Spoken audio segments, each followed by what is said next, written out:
ubbiwaat naa ko abonné leen waa Mame Ndiaye Savon partagé leen ko ngeen abonné sonn naa tëj nañ sama compte. Sénégal la xewe mais quand même le juge voilà mën na ci sukkandiku pour ne kii c'est un élément dangereux beneen bi ci gën a graaw pour moom nag mooy il est fiché au FDS au fichier des délinquants sexuels boobu kenn mënatul renouveler sa kayit en France on peut plus renouveler ton titre de séjour en France tu peux plus habiter sur le territoire national mënatul nekk et puis dafa am benn fichier bu bees bu ñu créé depuis 2022 xaw ma 2023 bu européen parce que surtout diggante France ak Belgique ak Luxembourg dafa doon am ay délinquants sexuels transfrontaliers comme mu fourniré ak ñeneen yoo xamante ni ils avaient des trucs comme ça ils passaient la frontière pour faire il y avait un entier aussi du côté entre le Luxembourg côté Mulhouse Belfort le territoire de Belfort yu demee noonu moo tax léegi mu am fichier européen saa yi Kaliphone bu defee appel wala xelam dem ci appel wala mu koy jéem a xalaat il est foutu en tout cas quoi qu'il en soit lépp lu mënti demee mooy juge bi nekk dans le 72 au Mans bu yëgee ne Kaliphone Sall mës na am antécédent bu mel noonu Sénégal il est mort te il va aller en détention te kenn du ko bàyyiwaat muy circuler librement dans les rues de la France c'est impossible et puis même bu fekkee ne sax en attendant ñu koy dipot du dëkk ci à moins d'1 kilomètre école ni centre aéré ni foo xamante ni ay xale dañ fay dajale wala aire de jeu. En tout cas su délai d'appel bi jeexee mënatu ko saisir ci quoi. bu délai d'appel bi jeexee procureur mënatu ci dara quoi. non mënatu ci dara à part moom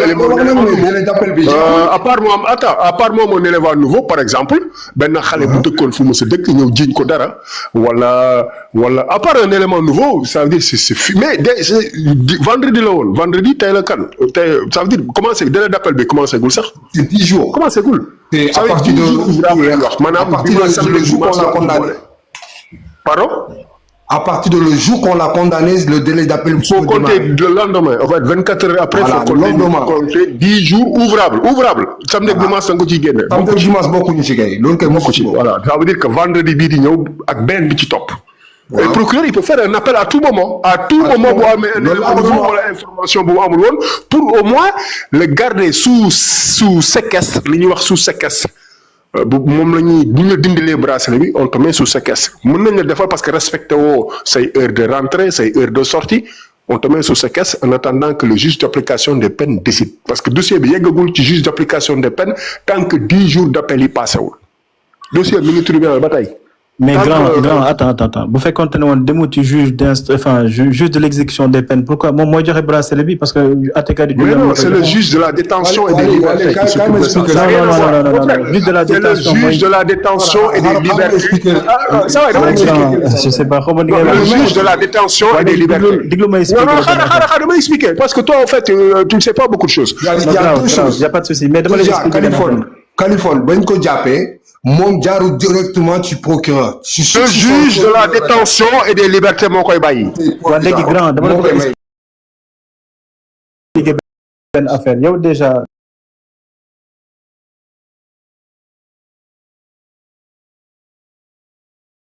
li ngay wax nii xam nga GLD. bu ma dagg-daggee c'est dama lay expliquer en fait. mais da ngay wax ci da ngay wax amul benn sens quoi yaa ngi tourné lu xamoo li ngay maîtriser. même tuuti argument nag wax dëgg fa yàlla nag boo waxee da ngay may say morom ñu wax mais mënoo téye appel bi nekk ci kii bi laaj bi di wax ak nit ñi mënoo wax. yow quand même kañ lay pare. si li muy wax nii tegu ko fenn quoi day nekk di wax. moom kañ lay pare sax laa xamul. voilà gis nga bés.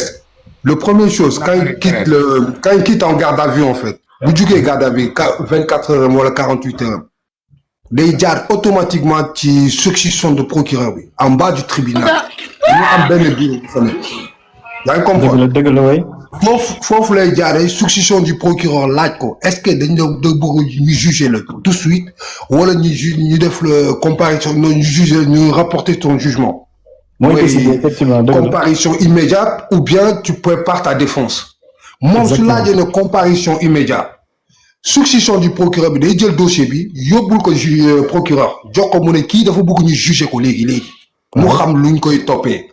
yaa ngi dem ci kanamu àttekat bi c'est ça. ñu dem ci kanamu àttekat bi léegi ñoom suñ demee ci kanamu àttekat bi juge baa ngi foofu juge bi day réquisitionner dossier yu ko policier yi indi inspecteur bi wala nu mu tuddati l'officier bi yaa ngi comprendre. genre débat lay doon quoi dañuy waxtaan ci affaire yi. voilà ñu waxtaanee débat bi ñu xool dossier bi léegi su ñu xoolee dossier bi ba pare. ñu jugé ko comme moom moo décidé ñu jugé ko comparution immédiate. doo leen bàyyi imam bi ngeen di jël man modo yi damay génnee modo yi de. imam bi lu si yoonam si kaa bi suñ ko jugé ci loolu. il a le temps d'appel de 10 jours. Exactement. Que ce soit lui il fait l'appel ou que ce soit le procureur il peut faire l'appel aussi. Les deux y compris les parties aussi. Et les parties et voilà. Et les parties civiles aussi il peut faire un appel. Exactement dëgg la. Ça veut dire que lu fu mu nekk ni moom ci taatu nen la toog dama am appel maa ngi ñëwaat.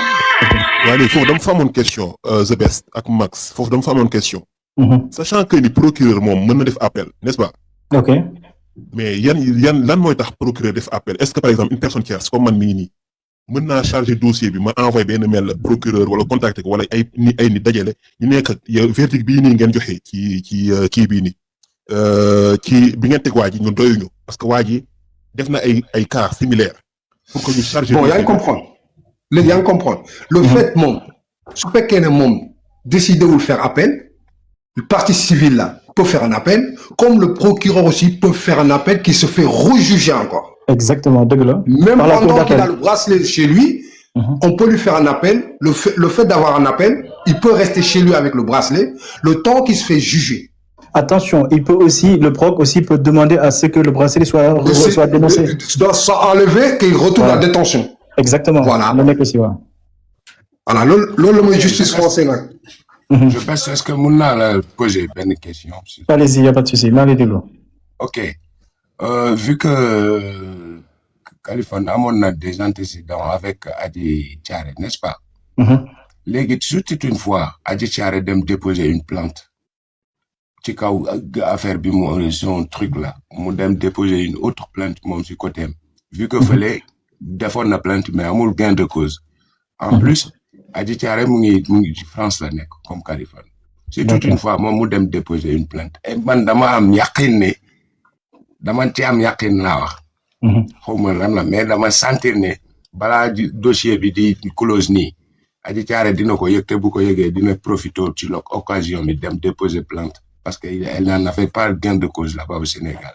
D'accord. Li nga wax ni en fait noonu la c'est-à-dire que Sénégal atte nañ Adji Thiaré atte nañ ko délai de recours bi épuisé na mais en droit dafa am lu ñu naan le principe de la force de la force de l'autorité de la force jugée mooy maanaam lépp lu ñu xas ba jugé mënatoo ko remettre en cause ci benn bu ñëwoon porter plainte fii sa plainte serait déclarée irrecevable quoi parce que mënoo atte affaire benn ñaari yoon quoi.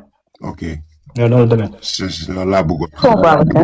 nuyu naa la da nga am loo posé léegi sama xel am si lu mu dem loolu laa dem ba wax peut-être Sénégal la xewe woon donc pour mu dem porter foofu plainte France ils vont se demander depuis ñaata at pourquoi la fi n'a pas porté plainte bàyyi ba occasion bi am te lu garaaw démb la Cheikh Ahmed Cissé def lu garaaw a garaaw si bi problème bi di door a am noonu à l'instant dafa génn joxe sa version wax que ni nii la demee naana toog ci saalam def live mais démb lay door a assumer wax que ni li amoon yëpp dara du ci dëgg moom mu toog en plein live mu ni xale bu jigéen bi elle n'était pas vierge maanaam leer na ko ni saa waay patati patata mais ñoom ñoo dem lijjanti ji ci kaw nee na benn kilifa jàppale leen ñu def ci certificat médical xale bi ne elle est vierge juste pour effacer toute preuve concernant Papa Paul de ce fait bu fa xale bi nekkuloon vierge dañ naan laal na ko di kii hésité am na wala amul laal na ko wala laalu ko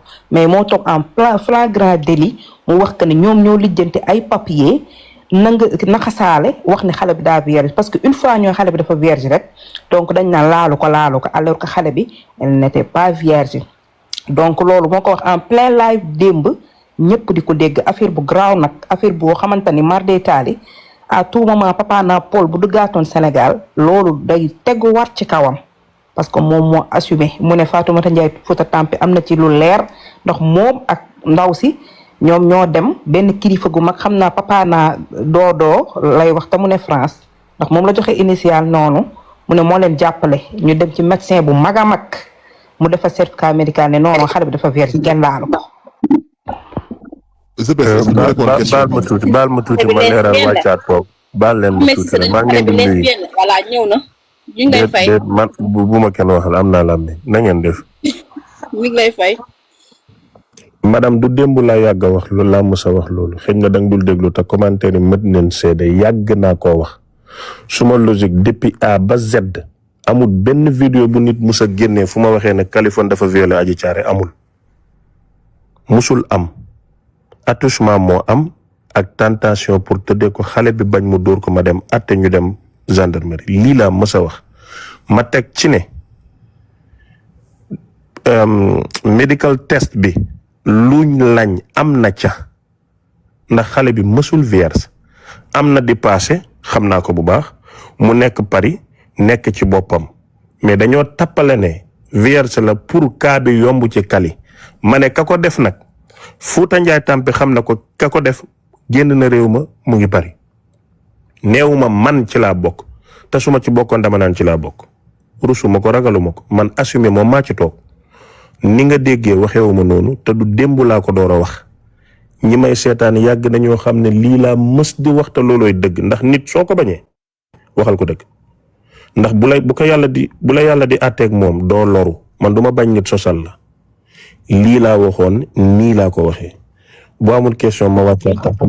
waaw am naa question kay parce que boo gisee ma wax loolu dafa am sa benn live boo soloon basin bu jaune toog si benn salon royal bu nekk en beige à en bleu mais bi ma seetaanee interview bi ba mu àgg par rapport ak li nga wax démb donc c'est un peu incohérent parce que da nga wax fee xawma ko xamuma leen fekkeewu ma xawma li xew man de damaa jël taxi dem pour dab leen genre yooyu donc interview boobu laa seetaan ak démb sa live donc je me suis dit ban version kon moom moo siy dëgg. xam nga sooy nettali waxi jàmm ne genre yooyu rek wax ji def. am nga dagg boobu wala amoo dagg boobu nga teg ko mu déglu ko. non su ma wax jarul teg madame man waxama teral. non war nañ ko mën a teg kay bien sûr bu ma. su dee war nañ koo mën a teg kon laajte amu ci bu dee wax mën neen koo tegaat kon laajte amu ci moom.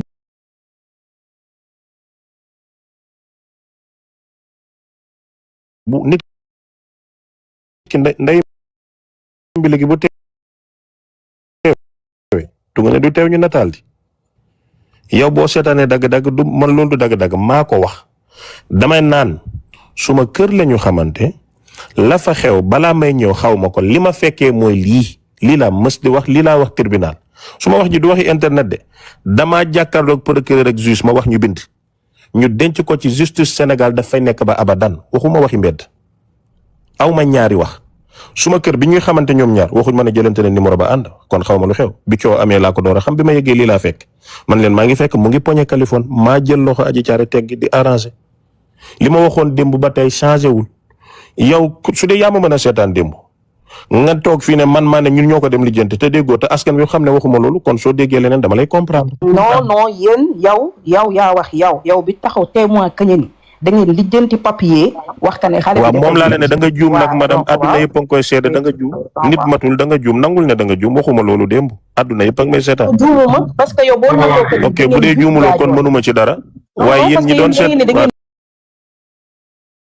juut njaajoon da ngeen juut njaajoon waxuma loolu madame yëgoon nga li xew avant madame ëppoo ma làmmeñ kat waxuma loolu da ngay arrêté nag boo juumee da ngay nangu ne da nga juum 13000 personnes ñoo doon seetaan yow kenn mënoo wax ne lii laa tax waxuma loolu nit matul da nga juum 13000 personnes mënuñoo dégg dara yow kenn nga dégg loolu mais sinon mënoon nañ leen tegal affaire parce que c'est pas normal non dagg yaa ngi fii dans la journée gàtt dagg yi dina génn nañ xaar dagg yi man kay rawu ma loolu bu ngeen bëggee mën naa leen ko tegal mais du cas bi quoi. exactement waaw Rimbax tegal ñu ko.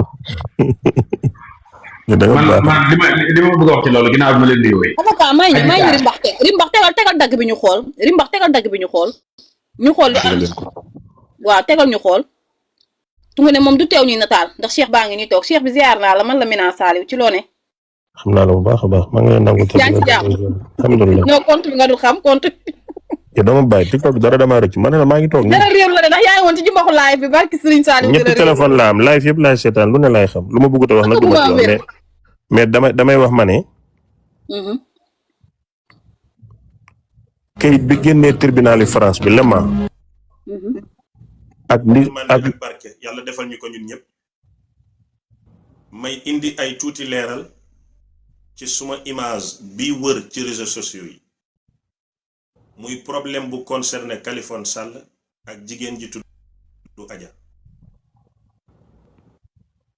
dama toog ba 3 heures woo Kaliphone ngir lu ñu waroon a def ma dégg coow may laajte di wër ba xam fan la bi ma jëlee taxi yegg fekk naa Fatima Dramé ak Adja Thiaré ak Kaliphone ñu ngi taxaw Fatima ngi sol robb bu weex mel ni ku tëddoon Kaliphone ak xale bu jigéen bi kenn ku ci nekk mu ngi nàcc ku ci nekk sa yére mel na melokaan boo xam ne mel na ni nekkoo woon ci lu la neex xawma fan lañu gisante fan lañu déggante lan moo waral ñu gisee ak luñ jote xawma ci dara wax dëgg neex yàlla ba may yeggee di àtte ak ut solution dugg ci oto bi ne nen leen ñu dem police fa la Kaliphone jëlee téléphone am vidéo ma te yëguma ko mu partagé vidéo bi ñi ko neex ñooñu partagé ko te yëguma ko kon lan la seet ko xale bu jigéen bi la ma waxoon ci diggante Adji Sarr ak Ousmane Sonko lay wax xawma ci dara te xale bu jigéen bii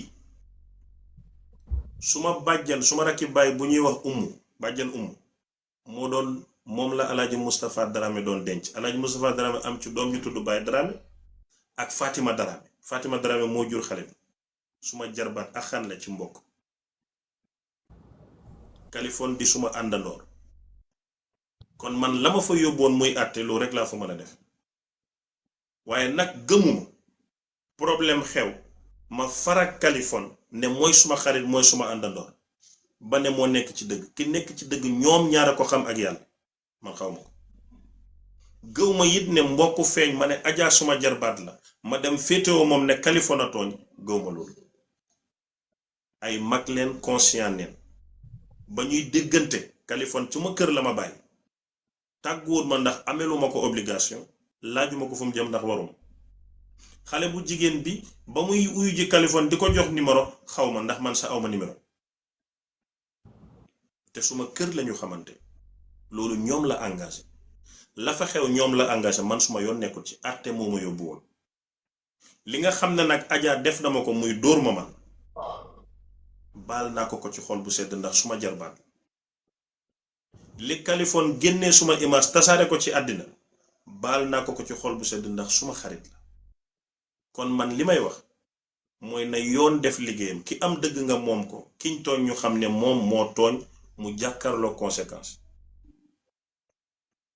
mbiram dëgg nag duñ ko politiser duñ ko tribalize mooy xeet wi wala nangam gëwmalu la ma waxoon ci Ousmane Sonko Adji Sarr lay wax fekkeewuma xawma suma yoon nekku ci neen dem ñu àtte leen Kaliphone it xawma suma kër leen ma bàyyi ba coow amee laa dem di àtte may taal oto bi ngir dem police ngir coow li bari na te sutura laa ci bëggoon ndax kii jigéen la kii suma xarit la ci laa doon wax ak xale bi ma dóoree ma ne ko duma sa morom bi ma njëkkee dóor waxuma ko dara ba ma dóoraatee dóor naa ko benn ngir mu bàyyi ma wax na ma kàddu wax naa ko kàddu waaye loolu tension mer la rek ndax jotewut ak man bi mu ñëwee ci kër gi teraanga lañu seex mu dem ma dem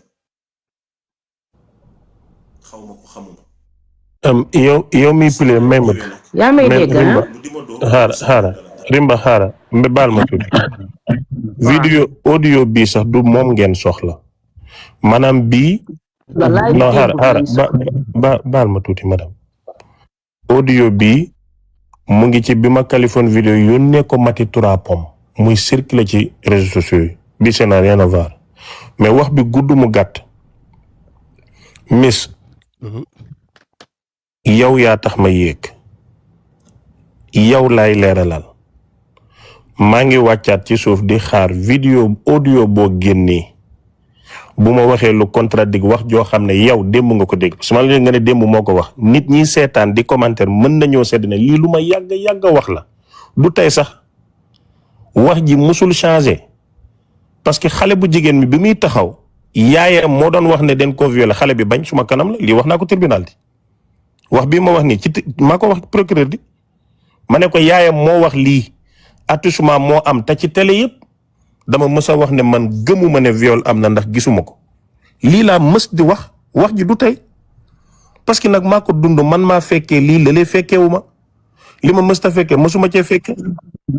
waaw sama sëriñ nangul naa la loolu léegi nag démb waaye man li xam nga si lan la ñëwaat live bi nga tug démb revenir at ci problème bii ñu la tegal léegi yow nag su fekkee nangu woo mënatuma ci dara léegi xam nga wax ji la léegi xam nga lan lay miss yaa wax dëgg maa juum miss Mañu yaa wax dëgg maa juum miss Mañu fii léegi ku fi commentaire al Cheikh bi lu négatif li mus dañu woon dañ lay bloqué man du ma la bindee dama lay bloqué non bu leen bloqué su dee man may leen ma loolu non xaaral waa xaaral arrêté négatif bi non mama Fall may ma mama man maa la ko ñaan bu dee suma jëmm man suma live du ma mité du ma bloqué liberté bi ma am di wax leen am di bind maa ngi lire lépp maa ngi gis lépp mais man maay tànn lu may tontu ak heure bu may tontu mais non may ma loolu su waxuma keneen de waaye man Cheikh Ahmed laa wax ku ma wax lu bon bu leen ko mit man moom maa ko ñaan non xam nga yow sunu kër nga ñu fekk te kër gi ñoo ko bokk sa kër la mais fii kenn du la fi manque de respect ba nga wàcc commentaire négatif yi non man wàcc bi maa koy tànn non xaaral Mina wàcc bi maa koy tànn comme ni ma tànnee yéeg waaye du nit moo may wàcce man daf ma neex maa ngi yàgg ci live bi 3 téléphone la am maa ngi gis lii xew live bi moo ma neex ma yéeg ci heure bi ma neex man bu ma bëgg a wàcc ci laay wàcc mais nit du ma wàccee waaye su fekkee encore une fois man rek maa tax ngeen di mité bu leen mité maa dàq liir ñëpp te maa ngi gis mais dañoo am liberté seen clavier neen leen may loolu non mais ñun respect ku lay manque de respect kon na la xaar sa live mais fii moom respect lañ fi dawal dañ lay jox cër ba nga wàcc respect la ñuy dawal fii loolu nag boo ko accepté sa live yow la mais Cheikh bi dama lay laaj Kali li mu teg suñu loxo dal na sa xel wala dalu sa xel sama question rek laa yoroon di la ko laaj. ok man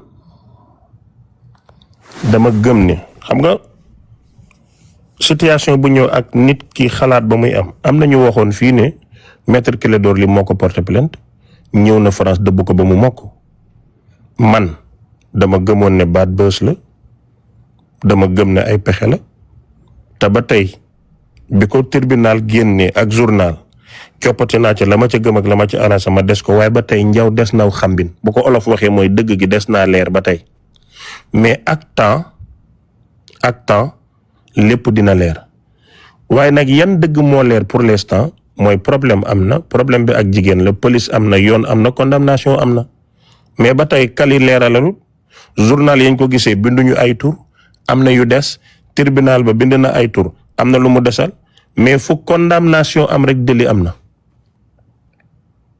fu condamnation am ci àdduna délit am na kon version yu uute yi doomu aadama su koy xalaat lu mu xalaat rek lay wax fii nii TikTok bi dégg ngeen Cheikh Ahmed Cissé ne lii bad buzz la mais même Cheikh Ahmed Cissé boobu xam na ne lii du bad buzz ci TikTok bi dégg ngeen ko ne maître Clédor Ly moo ñëw France ñëw porte ko plainte version boobu it changé na ndax ñun ñëpp dañuy xeltu di wax rek loo dégg ci ngay xalaat loo gis ci ngay xalaat mais mën nga xalaat ba mu jub fekk du dëgg moo tax monopoly vérité kenn amu ko ci àddina nit da ngay utiliser sa xel bi ak sa bët yi xool ba foog ne lii mooy dëgg ndekete woo loolu du dëgg mais as time goes on time baa ngi dem kon léegi xam ne ne moom nangu na ne condamné neen ko kon benn vérité leer na nangu na ne mook ay jigéen la woon kon ñaari vérité leer na nangu na ne police ñëwoon këram jël ko téye neen téléphone am beneen dëgg leer na noonu la ñu demee ba dëgg gi yëpp leer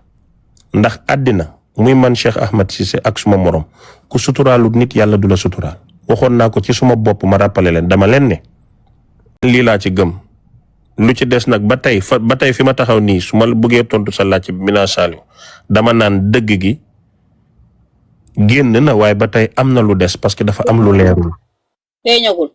waaw dafa am lu leerul am na lu des maanaam dëgg complet bi yegg seegul parce que loi bi du lu mu xam wax ko waaye loi su demee ba jox la 2 ans benn bi mu téyelu ko benn bi mu takkal la bracelet la mooy gis na ne daal leerul waaye des na koo leer ba mën cee duut baaraam waaye li leer mooy jëlee nga ay xale ca gaar ba yóbbu pour katante kat ga demul kon loolu pronet la proximité xaw ma xayam.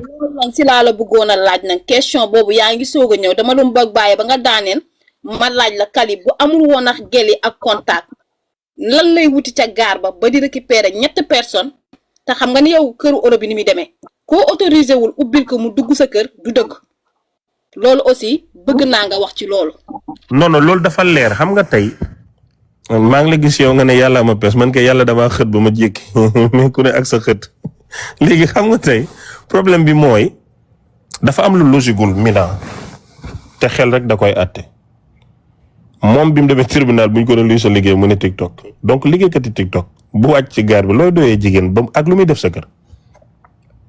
première question bi war a leer mooy lan fan la xamanteeg jigéen ñi ci gaar ba lan lañu déggante xamante waxtaan ba sekk ko ba muy dem seen kër foofu da ngay xam ne tëddante moo fa mën a dem xale yi dañ doon wuti xaalis moom bañul jigéen lu ko romb mu jël mu gàddu yóbbu déggoowuñ waaye su laaloon benn xale wala mu baaraam wala mu attouchement def attouchement konoon du ko waxati waaye loolu jotuta am argument am làmmiñ bu rëyam bi impulsif bi mu nekkee mu fàtte ne ay mineur la amal affaire joxe woon $1,500 euros yi moo gënoon a sedd fuuf ci moom sutura bi parce que Adja Thiaré 100,000 francs la ko doon toppee mu mujj fay avocat 2 millions tëdd ci kaso ñu dugal ko ci fii 1,500 euros la doon mañ te mu ngi denc 3,400 nangam ci koppar forum xam nga torox dafa bari façon bu doon nante dëgg da ngay yëkkati 1,500 yi jox leen raay leen kaf ak ñoom génne leen ndànk ba ñu dem nga effacer bépp trace toog cool ñi nekk euro bi xam ne sa jabar sa mën nga am ak moom cool mais yaay dëgg situation bi waaye denc 3,500 dem ca kaso yàq si sa dar ñu bind la ci ñu def yëfu yàkkataan dootoo mën a am kayit ci 1,500 euros boo bañ gàtt xel ak torox fa la tombé donc léegi nag li am mooy Kaliphone Sall amul benn raison mag mu am 44 ans sa jabar fase la génnee la France nga am jabar Sénégal war nga am personnalité ba boo rombee sa moromu doom wax ak moom lu yem ta may ko personnalité du ci TikTok nga koy ñàkkee du ci TikTok nga koy amee day nekk ci yow nga koy doxaale ku la fréquenté xam ne kii dafa am personnalité mais manque de personnalité weesuwul mag bu am 44 ans ngay wax ak xale yu am 14 ans loo def ci ñoom ay dama leen may 20 euros ñu dem suma kër dafa am téléphone ma di ko yàqu Kali dafa baaxee mbaax koo xam ne day gi romb xale tubaab rek wala xale nit ku ñuul rek gàddu yóbbu di defar sa téléphone dafay fen dafa bëggoon a tëddee mënta sotti xale yi nag ne doo perdre suñ temps jël polu lakk kaay omelette bi dóor ko ci bopp. mais cheikh bi borom 18 ans bi tëbul tëb rek fëgg ko pool lan moo fa xew ba mu fëgg ko pool Kali nëbb nañu foofu film bi. non moom laa lay wax problème moo am. booy bi sa problème am du polu bi mu dóor Kali de problème am mooy bi police ñëw dafa bañ na duñ ko arrêté ndax kii moo leen tooñ moom.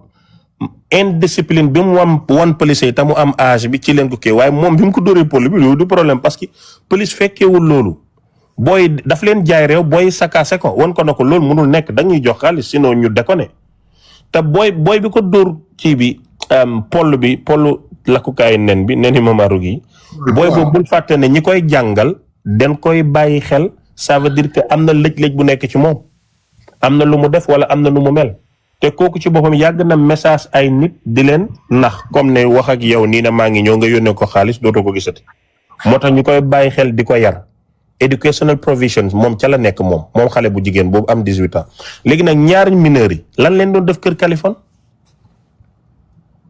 muy benn point ñaareel ba koo xam ne defoon na ko Sénégal parce que daf ne Adji Thiaré après la expliqué ñun ñëpp dégg neen ko daf ko bind Kaliphone wax na ko daf ko ne neen dem ñu nanga mu ne ko non man jigéen laa gën a sentir que góor mu ne ko dinaa la jox 100,000 francs xale bi na ko garaaw mu topp ko di raaye ka làmb bañ yegg jox ma mu bañ kooku xàcc poos bi mu dóor ko pour que 100,000 francs xale bi na ko garaaw mu topp ko di raaye ka donc tey li am mooy ku ko def Sénégal def ko ay nit biir Sénégal yoo xam ne bëgguñ coow def ko France kooku dafa miin di ko def jikko dafa foor gis nga nit dañuy utiliser suñ xel yi xalaat yow condamné nañ la 1 mois nga jógee fa dem France war a toppatoo sa bopp ak sa njaboot nga nekkaat ci ay xale bañ condamné waat la 2 ans kii lum miin la lum yàgg di def la bu du toon jikkoom du ko dal France ñaata sénégalais ñoo nekk France amuñ liggéey amuñ kayit waaye ñu ngi téye seen ngor duñ sàcc duñ tappale lijjantiwuñ jigéen ñaata sénégalais la léegi pourquoi moom ci koo xam ne amuloo problème mu jigéen ku denc 3000 nangam euro xam nga ne boo génnee 150 euro dëbb ba mu neex ñu maj man bi ma demee Paris ay janvier 2021 am naa fa expérience yu baax yoo xam ne coow jibul bal tàkkul nandite la de génn ndànk ñibbi donc Amérique ak foo mën a nekk ci àddina munoo munoo màndu ci jigéen ñu indil la problème surtout jigéen boo xamul sa jabar sax mën na la tëggal sa jëkkër mën na la préparer parce que wóolute moo fa nekk mais anada manada ci wolof mooy xaw ma la xamoo ma tasee ci gaar bi looy wut suma appartement xanaa nante dëgg sa nga wàcc jël sa hôtel wax ak xale yi def li ngay def dem wala nga build relationship di dóor di dem mais 14 ans 15 ans soo ko seexluwul narcissiste pervers nga waaye psychopathe nga mag mënta tiim xale mag bu normal su tiimee xale da ko naan demal jàngi demal liggéey waaye doo xalaat si mitu bay mag bu ko def wéro ak koo mën a doon muy man muy ma sàmba muy ma demba man lii laa ci xalaat nii laa ko gisee lii laa ci gëm fu mu toll nii ñu xaar beneen dëgg nag ñu xaar beneen dëgg ba mu gën a leer. Cheikh bi maa ngi lay ziar. maman maa ngi lay ziar may ma tuuti maman balaa Cheikh day wàcc. salaamaaleykum. Cheikh bi léegi nag moom li muy wër ci laay fi tey bu fekkonte ni position bi mu féete yow foofu nga féete ni muy wëree ci laay fi di wax ak di justifié wu bu doon yow la tey noo koy dundee question boobu rek laa la bëgg laaj. non loolu wane naa ko xam nga tey acte boo def moo gën a neex a nangu damay jël exemple suma bopp fàttaliwaat nit ñi toog naa suma kër jigéen filmé ma mënoon a wax ne AI la ndax leerul ma taxaw ne man mii maa ko def bu ma yemoon fa ma war a yem ci jàngale jaay suma àndalaa buri duñ ma filmé ku def ku ne su conséquence bi ñëwee na nga ko assumer gis nga Sénégal problème mu assumer la ñu am da ngay tooñ bañ lay def lu bon nga taxaw di jooyee ko yuuxu assumer dafa baax man bu doon man damay assumer ne dëgg maa ko def maa ngi tuub maa ngi jéggalu lu mu lay wàññi man li may wax ni du waxi internet de daf ma dal ma assumer ko ma ne man mii maa ko def dama toog kaa ay nit ma ne lii dafa bon jikko ju bon la maa ko def ku ne ma yëkkat téléphone wala naa la baal maaq parce que ku assumewul fii di nga assumer ci kanamu yàlla man nag assumel ay nit ñu saaga ma xas ma moo ma gënal fuuf ma dem ci yàlla du ma xam nu may def kon man su ma doon Kaliphone te du musa doon moom man du ma musa doon moom leeral bi muy leeral sax mooy tax nit ñi di xam mais su noppi woon rek nit ñi mënoon nañoo gëm ne prank la mais le fait que mu nangu xanaa xamoo wax buñ la ko tuumalee boo noonu foofu nag laa bëggoon na nga laal ko non maa ngi ñëw wax buñ la ko tuumalee boo leeralee rek dëggal nga tey Kaliphone bu noppi woon kenn xamul fu mu ne nitam yi nag prank la ku ne mën nga wax lu ne mais moom bi mu ñëwee wax la lu bari leer maanaam 40% wala 60% ci dëgg gi leer na parce que moom moo wax moo tax nit boo nekkee ci guerre ci communication bu nit ki waxee na la maa ngi lay xaar bu mu la gis bés boobu bu mu la gis waxtu boobu toogal ba bis bi nga ko sentir nga génn bés fi mu gën a màttee nga rasuwaat dugg sa coin xeexi wax dafa am xeex ci biir wax dafa am moom nag waxkat la boo xam ne lu xew mu kaa kon force den koy kaa munu ci dara man mii den may kaa keneen ak keneen den lay kaa ku bañ ñu kaa la bul kaa nit ñi léegi nag moom bi muy leer yéeg ci mamita di leeral dafa leeral na yoratu téléphone am kon lii mu ngi dem nu mu tudd investigation mooy enquête mu ngi dem moo tax ñu téye téléphone am benn wane na ne condamnation am na taxaw na ci kanami juge wane na ne moog ay xale yu jigéen la donc ñett yi yëpp moom su ko leeralu toon nit ñi mën nañ koo ñàkk gëm ndax bu leen fàtte nit ñi leen doo wax naan mu ngi këram jàppuñ ko mu ngi nangam ñii di gëm ñii di weddi ñii di gëm ñii di weddi ñii di gëm ñii di weddi bu leen fàtte na loolu yëpp am na donc ci biir loolu yëpp daf ñuy permettre que moom leeral na ne am na lu am donc man su ma doon moom benn damay noppi ba pare damay noppi ba pare ba nga xam ne enquête bi jeex na ba nga xam ne tey defatuma kenn dara ma ñëw jël dëgg gi ma neex wax ko li ma naqari duma ko wax man loolu laa gëm waaye moom saa yu wax rek mu ngi feeñ te loolu yëpp lu ko yóbbee yàgg naa ko wax suma live ci suñu xuloo dama leen di rappeler waat dama ko ne da nga impulsif teeyoo mënoo wax lii laa ko wax loolu yëpp moo feeñ yow ñu ngi lay bàyyeeguñ la TikTok du passé doo muñ uti ñaan toppatoo sa avocat rafetal sa dado pare TikTok bi leeral bii lu mu lay julle léegi boo gañee opinion publique et après loo ci gañe TikTok feeg mënoo koo manipuler mu jural la intérêt rek amalu la njëriñ waxi kese bakkaar yi kese loo ca jëriñ yow léegi lan ngay leeral ci moment bi nga xam ne yow téléphone sa amoo ko yow ñu ngi téye sa téléphone fixe kaso bi leen la jox nga bëgg live bi yëpp xam ba pare yow ñu lay toppee proxénète xaw ma pimp yow ngay dem di leeral ay viol ku la wax viol. proxénétisme. kan moo la dugal ci viol yow kenn tudd la viol tribunal waxu ko nit ñu wax ko nga bàyyi wax ji fii dem tudd nañ ñu ci viol léegi mu ngi nii ñu bind ko ci fichier boo xam ne ci sex offender yi la bokk dootul am kay te génnee ko moo gën a yomb lan la koy jëriñ te problème mu Californie mu ngi door a commencé ci buñ ko defee sursis de 1 an bracelet 1 an fa la problème bi dooree donc lu justice français di jot yëpp ci ay nit parce que moom moo ne TikTok lay liggéey kon place bu muy liggéeyee lan la fa nekkee indi ustaas yu ñuy waxtaan wala jaay njaayam wala defar jikko sénégalais yi wala yéen xam ngeen lu mu nekkee TikTok yéen ñëpp xam ngeen ko yéenay seetaan du ma fi nekk naan lii la fi nekkee yéen a ngi am seen bët am seen nopp léegi nag la fait que nga wax ne lii mooy sa professionnalisme ñu fekk ci yow xaalis boo xam ne déclaré wuloo ko ñu fekk ne yow yaa ngi toog sa live di wane ay riyaa yooyu jot yëpp preuve la moom turam moo ci nekk ak adresse am moo wane ne yëpp mu ngi koy jot kon yow lan nga nekkoon a gouvernement français te depuis 2 ans légalo sa jabar ngeen bàyyi wante nga toogaat live mu di la neexal nga ne ko bàyyi naa la tuxu dem feneen donc yooyu yëpp dafay may français ñu yaatal mbiram te buñ ko yaatalee rek xaw ma ñeneen ñi nag waxaluma kenn waaye man Cheikh Ahmed aman naa suma xool gën a sedd lii la amoon lu ma ciy participer. macha allah Cheikh bi bala ngay wàcc maa ngi nuyu ñëpp maa ngi leen di ziar. mais dama doon laaj nag information bi wàcc sànq ndax jot nga ci parce que ñun ñu ngi nekk di débattre ci li nga xam ne moom la ñu Californie sexal que ne ay xale yu jigéen nañ koo dóor Paul et li ñu jot a dégg sànq ñu liiral ñu ko information bi. Paul kii la Paul la ko kaayu nen la. kenn laalu ko Paul loolu la ñu bëgg a gëmloo mais loolu amul ndax sànq foog naa xaw ma rimba xaw ma kan moo fi nekkoon di ko liir vraie version bi génn na que ne bii réseau boo xam ne dañ leen a yàgg a topp la. dañ leen a yàgg a topp réseau bu ñu yàgg a topp la. non mais affaire Paul bi ma dagg la affaire Paul moom moo ko wax juge bi. moom la ñu bëgg gëmloo moom la ñu bëgg gëmloo. non xam nga dof buy topp actualité ak prisonnier buy topp actualité du ñu neex a faj.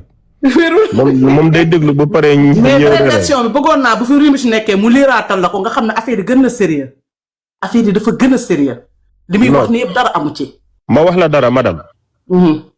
tubaab. bu déglul bu baax wax ci bu fekkee ne yow da nga set nga dajeeg ay xale rek ngeen waroon a laalante wu leen peine bi du sévère ni 1 an sursis 1 an bracelet dañu bëgg a xam yow fan ngay dem ak ci lan ngay dox pour ñu mën la enquête. mais moom xam nga luñ koy toppee Cheikh bi ñëwagul de. luñ koy toppee xam nga moom luñ koy toppee daa defar appartement am ba mu baax jël néegi di ko luwe ay nit ñoo xam dañuy wuti seen ñuy tëddee di leen indi ci këram ñu fay tëdd moom loolu lañ koy toppee. boobu rek ci na ma. moo tax ma ne la lu bees li wàcc vraie version bi. loolu démb am na fu ma ko liir looloo ma jaaxal. tey jii liir nañ ko léegi ci panel. waaw daf leen di jàppale baaxee ñu ko nekk xam nga lu koy toppee. ñuy jaay mu leen di fay ñett lañu ñaar ña jàpp nañ leen tëral nañ leen 2 ans mais moom fu mu ne dañoo nekk di jàmmat ay mbiram li tax mu oyof nii ba ay bracelet di ci dugg parce que moom nekkati këram da kaa defar ba mu baax moom moo doon dem jëli di nit ñi ci gaar bi di indi xale yi jigéen ñi buñ ko nee diwoon ci gaar bi dama jëli ko dem jëli ko ñu fekk leen foofu mu luyee leen ay néeg moom loolu lañ koy topp fu mu toll nii cas bi foofu la toll. te man loolu moo ma jaaxal nee nañu daf leen di yombalal ñuy jaay ñooñu bu ñu paree war koo fay. mais c'est pas parce que il paraît moom moo leen waroon fay 1500 mais xale yi. la doon xamal la ñu bëgg gëm loolu xale yi fay loolu la ñëw pour saxal ñu ko. xam nga mi ngi naan seen grand frère la ñu àndaloon mais j'ai peur que ni. non jàpp na ñetti nit lañ jàpp na police daa xaar ba xale yi jigéen ñi dugg rek ñu fëx buntu bi dugg jàppale ñoom ñëpp loolu mooy cas bi.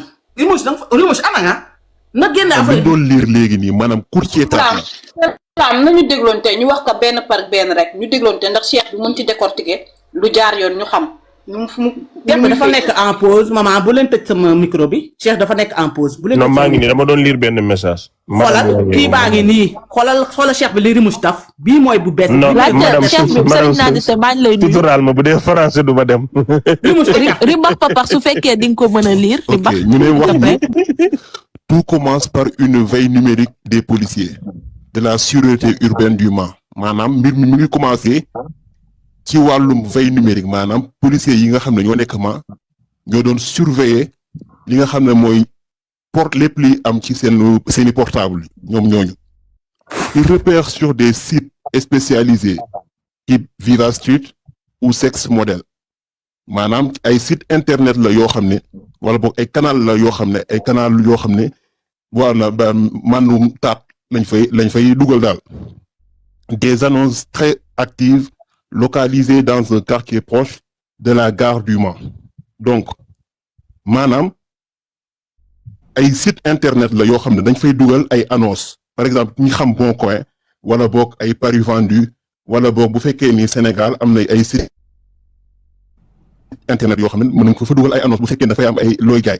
mais sites yi nii ay annonce su caga lañ ciy dugal maanaam caga disponible lii lay jaar pour ñi nga xam ne dañ koo soxla mu wax ni jeunes de 26 et 28 ans ce sont les organisateurs donc ñii ñooy chef yi kenn ki 26 ans la am keneen ki 28 ans ils ne vivent pas forcément au Mans donc ñooñu noonu ma lim léegi ku am 26 ans ki ak ku am 28 ans ki dëkkuñu Mans ils gèrent les annonces répondent aux clients sur Snapchat et Telegram donc ñooñu noonu ñooy gérer annonce bi ak site bi maanaam buñ ko annoncé am koo xam ne dafa bëgg taat donc ñooñu la ñuy contacter et déplacent les filles de ville en ville Toulouse Angers Le Mans donc ñetti villes yooyu noonu la pour ne pas attirer l'attention trop longtemps au même endroit c'est-à-dire ñooñu seen stratégie nit bu leen contacter wax ni kat damaa soxla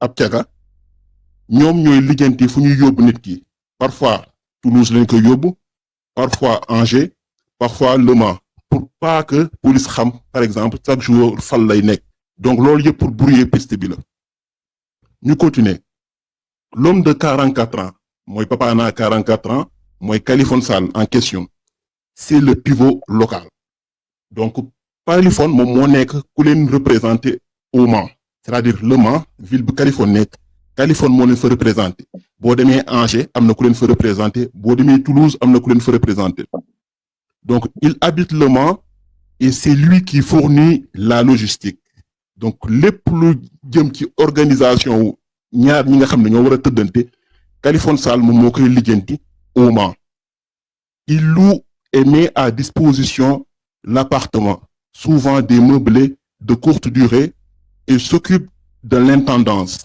et les cours sous surveillance de l'immeuble kon fii mu ngi wax ni Kaliphone Sall lépp lu jëm ci wàllu location appartement meublé foofu ca Mans moom moo koy géreel ñi nga xam ne ñoom ñoo am caga bu ñu xam ne dañ ko war a tëddee donc moom daanaka mooy courtier bi daal moom mooy courtier bi nga xam ne mooy gérer location wu appartement meublé yooyu noonu pour ñooñu ñi nga xam ne dañoo war a dem tëddante ji le flagrant délit samedi 7 février après-midi donc kañ leen jàpp nag loxo ci poos maanaam samedi 7 février lañ leen jàpp en flagrant délit maanaam loxo ci poos lu ne dajji loo xam ne kenn mënatu koo werante mu wax ni le samedi les policiers passent à l'action donc ñu ngi leen doon surveiller kon boobu ba léegi c'est-à-dire que nekkul ni samedi bii nii rek lañ leen jàpp mais non on leur surveillait mais samedi bii nii le 7 février le policier yi passent à l'action donc le samedi les policiers passent à l'action ils sont en plaque devant l'immeuble donc jour samedi boobu noonu policiers yi ñu ngi woon ci suufu immeuble bi di xaar ils attendent qu'un homme seul un client entre pour être certain que l'activité est en cours donc policiers yi ñu ngi woon ci suuf di xaar que client bi dugg moom ak xale yu jigéen yi. Une fois le client à l'intérieur, il donne l'assaut et enfonce la porte. Donc ba ñu nekkee ñoom ci biir ci néeg bi xam ni commencé nañu wuyaa yooyu ci la policier yi fël buntu bi dugg. Donc loolu mooy première partie bi. Pour résumer première partie bi benn réseau la boo xam ne ku am 26 ak 28 ans ñoo ko dirigé di def ay annonce maanaam njaayum caga ci ay site internet nit ki bu soxlaa dafay leen di contacter bu leen contacter nag am na kenn koo xam ne moo leen représenté Ouma kooku la ñuy wax Kaliphone Sall. Kaliphone Sall moom lan lay def dafay louer ay appartement wala préparer ay appartement meublé pour ñaar ñi nga xam ne dañoo war a uñu am appartement donc moom loolu lay gérer samedi bii nag policier yi dañ leen. tonton Rimba.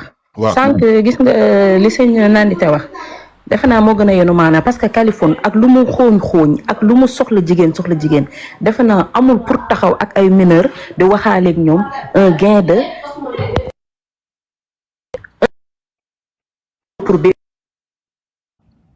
waaw boo continuer sax Kaliphone dafay jël am ay commission ci loolu boo xoolee message bu continuer ñu ngi ci deuxième page bi ou pas encore. Donc, mon courtier sexe là. Vous comprenez en fait, Kaliphone Mac là en fait, loolu tubaab bi di woowee Mac moo xam ne nit koo xam ne day présenté ci benn ville pendant que ñeneen ñi présenté ci chaque ville ci ñetti villes yi moom ville boobu moom moo koy gérer ci wàllum logistique tout fanaan ak am appartement ak nga ñëw tëdd ak sangu ak nepp mais soo payee moom am na ci pourcentage da ciy lekk pourcentage am ça veut dire que c'est ça qu'on appelle le proxénétisme. mooy ci wolof koo xam ne njiitum jigéen ñi ñoo xam ne ci benn appartement la rek soo leen ñëwee mu loué leen moom tamit su ko neexee mun na ci def bagaasam dóor ci du fay mais moom xaalis bu koy nit ñi di fay jigéen ñi moom am na ci su fekkee ne fukki dërëm lañ ko ci fay moom am na ci ñaar dërëm wala ñetti dërëm. ñu continuer lecture bi. voilà continuer. donc policiers yi ba ñu ñëwee lan lañ gis dañu gis ni l'homme de 44 ans. Madame Papa na 44 ans, Kaliphone Sall, et les deux jeunes chefs qui ont 26 ans et 28 ans en pleine discussion. Le client pris sur le fait. Le client a dit, nous avons quoi en flagrant. Les trois filles, journal Ouest France, une jeune femme majeure, moi qui a 18 ans, à la surprise des policiers, deux mineurs âgés de 15 et 17 ans. Donc, en plus de ñetti jigéen yi nga xam ne beneen journal bi moom la wax maanaam ñaari mineurs yi ak femme bi nga xam ne moo am 18 ans il y avait encore deux autres personnes amoon na tamit ñeneen ñaari personnes ku am 26 ak 28 ans bi mooy maanaam chef yi. Donc, ces deux mineurs étaient signalés disparus et en fugue.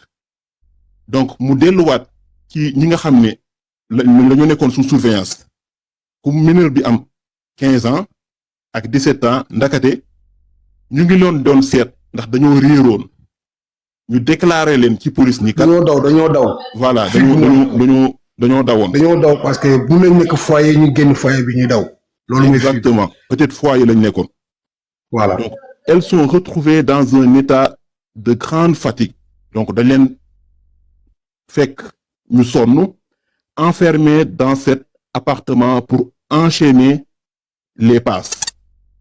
Ah, boobu xanaa dañ leen commencé woon bëggoon tëddee ko pour di leen awalante. Donc. dañ leen fekk ñu sonn ñu nekk foofu tellement dañoo enchaîner passes yi dañoo dóorante ñampaxate ba sonn. Voilà. Donc ça veut dire comme bagarre amoon na foofu. Voilà. Exactement. Non, avant xeex bi sax xale yi déjà tëdd nañ leen ba ñu sonn. Enchaîner des passes ça veut dire que par exemple comme ni ma loué le néeg bi rek nga indi jigéen nga awante voilà loolu mooy passe. OK. Donc la garde à vue et le déferment du samedi au lundi 9 février. Donc les trois hommes sont menottés et amenés au commissariat du Mans. Donc ñett nit ñi maanaam Kaliphone ak ñaar ñi nga xam ne ñoo am 26 ak 28 ans yi dañ leen ci jour boobu nañ leen jàpp yóbbu leen commissariat du Mans. Les filles sont conduites à l'hôpital pour des examens puis entendues comme victimes. Donc jigéen ñi ñooñu après dañ leen yóbbu hôpital pour xool leen donc la garde à vue elle dure 48 heures les enquêteurs analysent les téléphones saisis donc gardé nañ leen lu mat 2 jours presque 48 heures au plus de ouais ensuite ñu jël seeni téléphone ils trouvent des preuves de virement d'argent et des messages prouvant que l'homme de 44 ans touchait une commission sur chaque client lay la mbir bi foofu la ba ñu seetee téléphone Khaliphone Sall ñu ngi gis ni nit ki maanaam Khaliphone Sall daan na jot commission am na daal li nga xam ne daan na ko laal maanaam boo jëlee client bi bu jëlee caga fay Khaliphone da daan am commission ci fayum caga boobu noonu Khaliphone parce que loolu dañ ko gis ci portable am ay virement dañ ko gis ci portable Khaliphone Sall. mooy lu mu la wax sànq.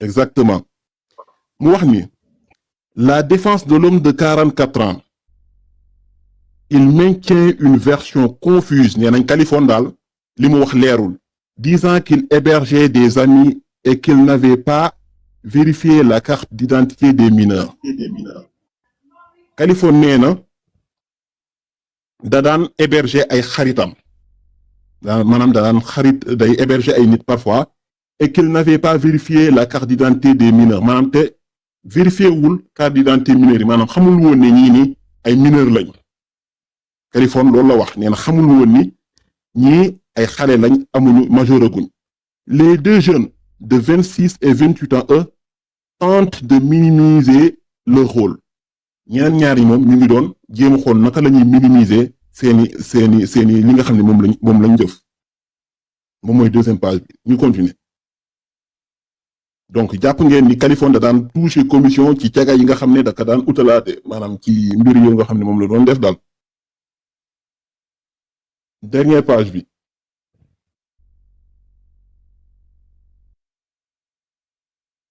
Rimouche mën nga continuer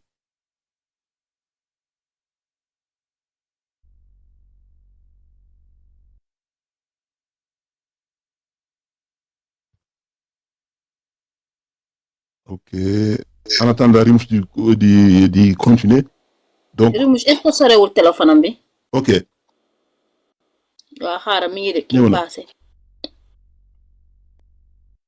donc le déferlement lundi soir donc le procureur estime que les preuves sont accablantes donc procureur moom ba mu jotee mbir bi dafa wax ni mbir mi moom leer na donc lii nii dafay confirmer ba léegi li journal bi wax fee ne on leur a jugé en flagrant délit maanaam flagrant délit bu dañ ko déggee sax en général ñu ngi ciy jugé en flagrant délit mooy loo xam ne jarul sax xóotal enquête parce que affaire yi dafa leer il refuse de les laisser sortir donc juge bi dafa bañ bàyyi leen ils sont présentés à un juge et envoyés en détention provisoire donc ñu def leen jàpp ndëganiku ils dorment en prison lundi et mardi soir donc lundi ak mardi prison lañ fanaane mooy jour bi ñu nekkoon ci TikTok bi je pense bien di ko wa jusqu'à l'audience mu ne le procès se tient en comparution immédiate au tribunal d'Angers donc mbir mi ngi am ci maanaam Khaliphone je pense bien loolu moom tamit wax na ko nee na par exemple bañ ko laajee ni ndax da nga bëgg ñu nga préparer sa défense wala ñu juger la ci tàng-tàng yi moom dafa wax ni dañ ko juger ci tàng-tàng yi donc journal bi fii nii rapport bi dafa wax ni juge bi dafa wax ni nañ ko juger ci tàng-tàng bi le procureur dénonce un trafic d'êtres humains donc ñu ngi leen di toppee bokk na ci wàllum jokkalante jënd ak jaay dem ci wàllu ab ay nit loolu dañ koy tere sur des mineurs rawatina nag ci ñi nga xam ne ay xale lañ les deux jeunes ki nga xam ne mi ngi am ñaar fukki at ak juróom benn ak keneen ki nga xam ne mi ngi am ñaar fukki at ak juróom ñett condamné à 3 ans et 2 ans de prison ferme donc ñooñu ñu ngi leen di jàppee diggante ñaar ak ñetti at de prison ferme. Le tribunal prononce un mandat de dépôt. Donc, nous défilons le mandat de dépôt. Donc, ils repartent du box directement en prison pour purger leur peine. Donc, nous les juger, nous retourner directement en prison ñaar ñooñu noonu pour purger seen peine maanaam fi nga xam ne moom lañ leen teg ñu daan yi nga xam ne moom lañ leen teg ñu commencé dal seen kaw donc interdiction de séjour dans la Sarthe et le Maine-et-Loire pendant 5 ans pour ñaar ñooñu donc ñaar ñi nga xam ne ñoo diriger affaire bi ki nga xam ne moo am 26 ans ak 28 ans ñooñu moom interdire nañ leen ci département bi ak ci région bi un séjour pendant 5 ans donc ñooñu dañ leen ko interdire ki nga xam ne nag mooy Papa Na 44 ans moom lan lañ ko teg nee nañ dañ ko condamné 18 mois de prison donc Californie 18 mois de prison lañ ko tëj donc bu ngeen xoolee partie bii nii ak li nga xam ne moom la journal kii nii donc journal bi dafa confus dafa am foofu doon toute confusion entre Californie ak ñeneen ñaar ñi donc moom li ci kaw rek la wax quoi mais waxul détail bi mais fii nii moo gën a détaillé donc Californie dañ ko condamné 18 mois de prison sa peine est aménagée car il est considéré comme le logeur et qu'il a un domicile fixe au Mans donc maintenant nag xëy na parfois tribunal am na ñu ko expliquer léegi nii juge bi parfois prison yi mën na fees te bu feesee dañuy déplacer fi nga xam ne nit ki foofu lay tëdd penam donc Californie dañ ko wax ni moom ci këram foofu lay purger penam foofu lay tëdd li nga xam ne moom lañ ko daan sa peine est aménagée car il est logeur et car il est considéré comme le logeur et qu'il a un domicile fixe au Mans beneen bi ci des sentence précise il n'est pas en cellule donc nekkul prison mais il est assigné à résidence avec bracelet électronique donc moom. yow fi nga toog nga doon wër Rimouche bi ñoom caraxu di wër Rimouche yaa taal sa panel di leen jàppale comprendre nga yéen àndu. waaye yéen tamit kan moo ko wàccee ku def loolu bu mu ko gis. waaye yéen lan la yéen modérateur yéen tamit suñu leen joxee benn caabi rek ngeen foog ni buntu kër gi yëpp ngeen mën a ubbi bàyyi leen lu ngeen di def. wax lu muy wax dëgg la. ok Awus moo fi doon yàq Rimouche non. donc muy wax xam ngeen koy wàccee. donc ñu terminer lecture bi waaye.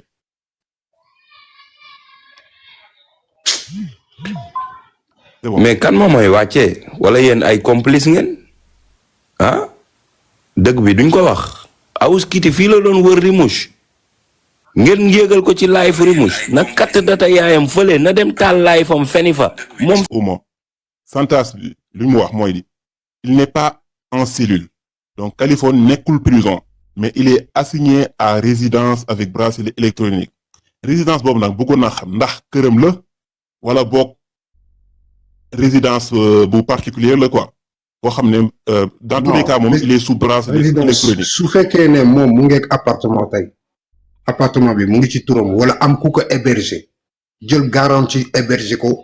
bindu procuration ne ko man maa koy héberger sama kër mun na am résidence dem kër nit ki wala mu am appartement boppam dem ci.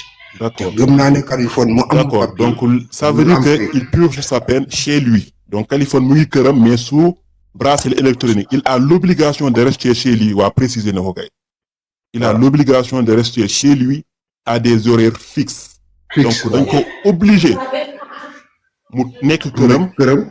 à des heures fixes c'est-à-dire am na heure yoo xam ne c'est interdit mu génn ko donc. à des heures fixes non am na ay heures yoo xam ne mun na ci génn mais am na ay heures yoo xam ne du ci génn. c'est-à-dire dafa am ay plage fixe ak plage yoo xam ne mën na ci génn quoi. voilà. mooy loolu te plage fixe yooyu noonu bu tey jii nii bu fekkee ni daf ci génn këram. là mën nañ ko yóbbu prison. mën nañ ko déférer direct en prison parce que respecté wu engagement bi. engagement exactement donc les signatures. il est soumis à une obligation de pointage. Elle dafay pointer. Il doit se rendre régulièrement au tribunal. pointage bi mun na nekk par exemple mun na dem commissariat toutes les semaines dem signer ji wala mu dem tribunal dem présenter au tribunal signer foofu ne voilà man maa ngi nii am ak sama bracelet signé na mais damay dellu mais obligation signature boobu su ko deful tamit moom tamit mun na dellu prison parce que c'est respecté wu engagement boobu tamit. exactement. man de maa ngi leen di nuyu buubu laa tudd maa ngi dëkk Lille depuis 42 ans maa ngi fi nekk depuis longtemps maa ngi xaar man nag kaw Californie bi dama nekk ci nit boo xamante ni dama porte plainte Californie à Paris parce que j'ai mes enfants ak sama famille boo xamante ni d'ailleurs Semaine prochaine, on va tous y retourner pour refaire ma plainte. Parce que Californie, du nit. Ce gars-là, man duma ko baye ak samay famille, samay dom, c'est des gendarmes. On va pas le lâcher, ce gars-là. Et ils sont à 4. Yo xamantene suñu yexé fi Paris. Ils sont dans la merde. Ce gars-là, c'est le gars le plus mauvais qui peut exister dans le monde entier. Qui du nit, du baaxul. Tek fi ay nit ay doomu jambour di wax ni moy ki mi ki. Man maa ngi fi nekk depuis 42 ans en France. Waa ji ne tey ñii day def. On est plus grave que lui. On a une plainte qu'on a faite. Ça fait 7 mois. Semaine prochaine, je m'en vais à Paris personnellement. Ak samay doom yoo xam ne gendarme lañu. Ki mooy kan? Si je vais descendre à Paris puisque c'était fait, après je vais aller au Mans parce que mes enfants sont gendarmes. T'inquiète pas, ça va aller très vite. Mes enfants sont gendarmes, ça va aller très très très vite. Parce que Wadi, ils sont à 4, on a fait une plainte. Moi j'habite à Lille. Faire même devant le procureur, hein, je pense que c'est bien possible ça. Non, c'est que je l'avais fait à Paris. Je connais la procédure, je vais retourner à Paris et j'irai jusqu'au Mans. Non, xam nga ça va déglu mo expliquer la. Oui. Gis nga sa plainte bobu bu nga demoon defi plainte. Ya nga copie plainte bobu non. Ba nga demee. Oui, j'ai la totale. Boy lolu audition bobu ngay jël nga dem ci police de Lomo ak tribunal de Lomo. Oui. Ah, nga déposer plainte fofu encore. D'accord. L'officier bi dina ko yégal ci procureur bi taw fekk ne procureur bi amna convocation, amna plainte bo xamné yeen def ngeen ko ça fait plus de 7 mois. Oui. C'est tout. Je l'ai fait. Bonjour. Man maa ko def te semaine prochaine j'habite là depuis 42 ans barki yonent yàlla Mohamed billahi wallahi wa taala ils sont à 4 xam nga fii Europe la waa ji mënul toog fii di saaga ndey ñëpp muy wane ni kii mooy kan il n'a rien il n'est rien je te le jure sur la tombe de mon père te maa ngi leen di wax benn affaire hein. Il a des affaires avec le DIC au Sénégal. Wadi, il ne peut plus s'en sortir parce qu'aujourd'hui, il est en procédure. Man musna am bracelet électronique. Je sais comment ça marche. Quand tu y es, quand tu l'as diapé, par exemple, devant le procureur de la République, il 48 heures en garde à vue, procureur, si tu as une comparution immédiate, c'est un jugement. Après, ce bureau jugement, ce jugement. Après, le bureau à côté, qui est le juge d'application des peines. C'est comme ça que ça marche. Ou bien, le juge d'application des peines, quand on a moins les bonnes, su fekkee ni am nga droit am bracelet ou bien juge d'application des peines moo lay yóbbu directement en prison. C'est comme ça que ça marche. Et après soo génnee jugement, après c'est le juge d'application des peines. Et après, il y a un SPIP qui s'occupe de toi pour ton bracelet électronique. C'est comme ça que ça marche. C'est ça, ouais. Voilà. Donc lui, il a prétendu à un bracelet électronique tout simplement parce que c'était un gars qui n'était pas connu par rapport à la loi française. Donc n'importe qui, si c'est ta première peine, elle est aménageable. Donc c'est ce qu'il a eu. Mais nous, on va pas le lâcher avec toute sa famille. Je les lâche pas. On les va pas les lâcher. Soo demee foofu da nga dimbale da ngay wax. Doudou yow ban problème nga am ak Kaliphone ba nga koy porter plainte ban problème yow ci victime ça fait 7 mois, ça fait 7 mois de cela. Su la neexee après mun naa victime nga bokk wala. Waaw lu nga def. Ça fait 7 mois. Waa ji ñëw di ñu taf fii di ñu wane ni taf ay sama famille, taf ay nit yoo xamante ni. Nous, on lui a montré qu'on est plus terrible que lui parce que on est en France, te France dëkku loi la rek dañuy jaar ci loi bi. Ban famille la ci victime yi ban famille la. Man famille Dieng laa tudd, je m'appelle Dieng Boubou Farba. Donc bref, je suis très connu, mais bref. Mais lenn rek laa mën a wax fii tey jii ñun ñëpp ñoo bokk ndey ak baay. Waa ji baaxul musul baax parce que ku nekk da nga am say waajur te ñun Sénégal dal moo ñu may jàmm ak lépp parce que dëkku teranga la et puis nous on est tous des frères et sœurs. Kii mooy kan ki fa la ko teg ñeent lañu ñeent y a 4 plaintes sur 4 personnes que vous connaissez tous. Ils arrivent à Paris, ils tombent mal. Doudou dama lay laaj Doudou. waaw. xam nga dama la poser question dama la poser question dama bëgg nga tontu ma. Kaliphone sa ban problème la andi exposé que ci TikTok bi. problème. Voilà, justement, c'est pour cela que man ma expliqué là, c'est deux cas qui sont particuliers. C'est mon cadre. Su la neexee après yow tu es une sista ma yónnee la yëpp wax la ko mais tey li ma fi yéeg moi Californie je le lâche pas et personne ne va le lâcher. Ce gars-là il va pas s'en sortir. On est en France. xaaral ma sœur ci cas bi rek laa bëgg yegg si après sama cas bu particulier su la intéressé amul problème comme ni ma ko waxee mën naa ko mais je parle sur le cas là qui est très précis. Moi j'habite en France je m'occupe des sans-papiers à Lille. Essaye de tuuti rek essaye ñamal ñu tuuti rek ci lu mu la def. waaw ma ñamal leen d'accord parce que cas yéen Californie ça mais je pense que le cas il est très connu c'est que dafay taf doo xam ne dañu ma jege ba nga xamante ni def leen lu leen metti ay waajuru jàmbur kii mooy kan fii France la je suis là depuis 42 ans ici quoi il arrive il veut nous casser les pattes kii mooy kan jàpp paagu jàmbur ku nekk am na téléphone jàpp jàmbur yi rek ne man maa toog fii sama gannaaw di def lu ma neex non on est en France on est là depuis longtemps on fait pas de mal on se bat pour les autres. Je gère une grande truc d'association à Lille. Je suis très connu. Association des sans-papiers. J'aide tout le monde comme nous le veut. waa ji ñëw rek di ne day saaga ñëpp di waxu ñëpp.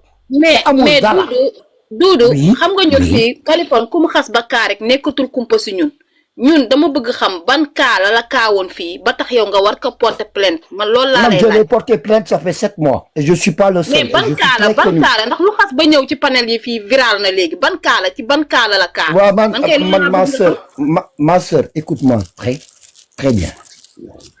Dégg nga ma sœur je suis très content d'être avec vous j'attends depuis 2 heures de temps pour pouvoir m'expliquer et je suis sur le panel.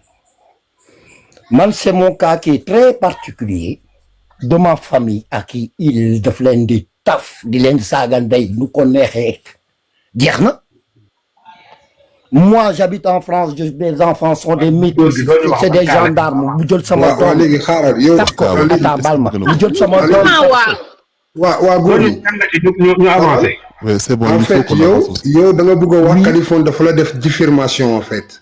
Ah ouais, moi je l'ai porté plainte, ça fait 8 mois. Ben, c'est comme diffamation. Bon, légui, c'est simple comme bonjour, après nous continuer. Da ngay dem commissariat Le Mans, comme nous l'avons expliqué, nga dem déposer sa plainte foofu, plus de tribunal d'instance. Du Mans, ouais. Je vais aller à Paris d'abord, après je vais au Mans. Ça c'est voilà. En plus, soo demee nag nga boolewaale ko nga ne ko am na ay jigéen yu taf seen yaram voilà. Max xam nga ñun li ñu nekk nii dafa sérieux xam nga si li ñu nekk nii ñun dafa sérieux. voilà Doudou mii moom du ñëw du ñu imposer ay problème am te boo ko posé question moom dina tontu ci question bi ñu waral Californie doon ka kaa ba mu koy porté di plainte kon ñun xamuñu ban problème la am ak Californie comme bu mu ñëw di use suñu moyen. ah loolu la de. boo namee waxtaan demal grand place wala nga dem ci avant ñu jox avocat ak Billy pour ñuy soog a ñëw ñu fàttali leen Kaliphone Sall liñ koy toppee moo di dañ ko moom dafay gérer benn réseau boo xam ne lépp lu dem ci wàllum caga voilà utal appartement ay caga maanaam day louer appartement du leen utal sax moom appartement moom ci boppam lay louer ay caga ñaari nit ñoo ko recruter pour loolu noonu donc ñoo yor réseau boobu noonu te nekkul lëmaa kase donc moom li muy def mooy caga bi bu amee client da koy louer appartement wam léegi après ñu fay ko commission donc loolu moo tax ñu jàpp Kaliphone Sall te police yàgg naa topp réseau boobu noonu samedi biñ leen di jàpp nag li xew mooy police daf leen doon xaar ci suufu immeuble bi ba mbir ya tàmbalee ci la police tël bunt bi fekk leen fa kon moom wax nañu ni moom moo woo police mais en réalité woowul policiers yi ñoo dajji buntu këram parce que dañ leen doo xaar ci suuf immeuble bi. voilà donc police Kaliphone woowul police mais police dañ moo daj affaire yi loolu moo tax sax affaire yi ñu yóbbu ko flagrant délit quoi parce que sinon du cohérent sinon du cohérent donc police ba mu leen jàppee nag fekk leen dañ fa fekk benn ñaar ñi nga xam ñaari jeunes yu am 26 ak 28 ans fa lañ leen fekk ak ñetti xale yu jigéen kenn ki majeur na ñeneen ñi ci des ay mineurs lañ. 15 ans et 17 ans. 15 ans ak 17 ans donc ñooñu lañ fekk ci kër gi. Californie police nag li mu wax mooy Californie li mu leen lay leerul parce que dafa wax ni ay xaritam lañ te parfois dafay héberger. s'il vous plaît dugal ma waay ma am lu may expliquer tuuti waay. waaw parfois dafay héberger ay nit donc loolu la fa Californie ñu bàyyi ñeneen ñi avocat bi et des fois ba ñu fekkee xale yu foofu xale yu am 15 ans bi ak 17 ans bi dañ leen fekk état boo xam ne pas 5 3.